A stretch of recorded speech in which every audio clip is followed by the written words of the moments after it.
Welcome to the Tri-M Fundamentals Weekly Insight Podcast. Each week, we'll sit down with President and CEO of Tri-M, Jim Horn, as he shares experiences, insight, and stories that drive home the importance of the 31 fundamentals that make Tri-M the best-in-class employee-owned company it is today.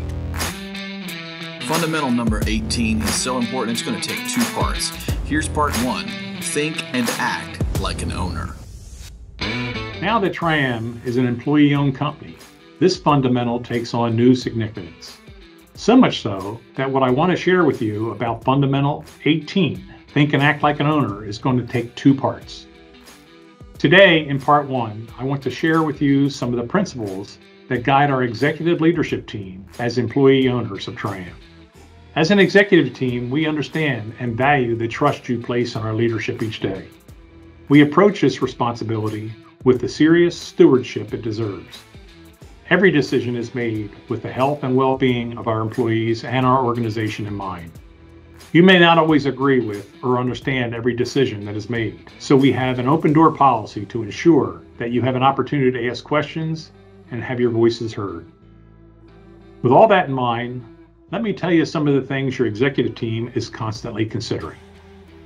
1. What determines whether our company will be successful, thrive, or die comes down to two critical factors: making a profit and generating cash. 2. Making sure that we provide a safe work environment for all of our employees. 3. The responsibility to maintain enough work to keep approximately 500 employees employed. Those employees translate into 1,230 total family members. 4. The morale of every one of our employee owners is always on our mind. 5. Are we providing the best health insurance coverage? 6. Do our employees enjoy what they are doing? 7. Do we have enough for payroll each week? Total payroll and taxes are approximately $750,000 a week. Number 8. Do we have an adequate line of credit to fund the business while we are waiting to be paid by our customers? Our line of credit is $18.5 million using our accounts receivable as collateral. 9.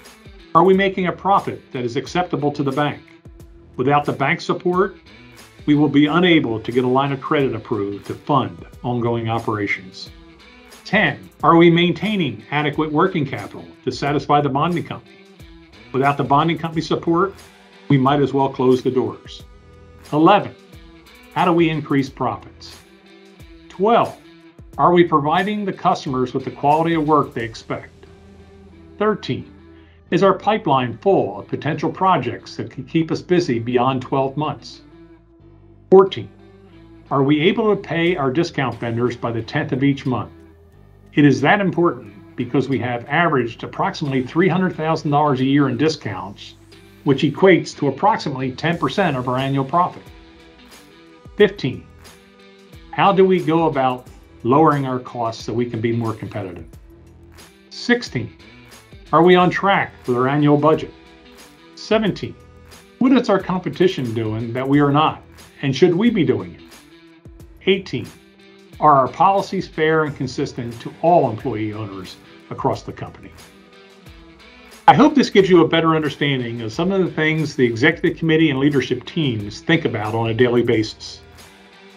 In part two, I'll share some tips on what you can do as fellow employee owners to increase the value and vitality of our company.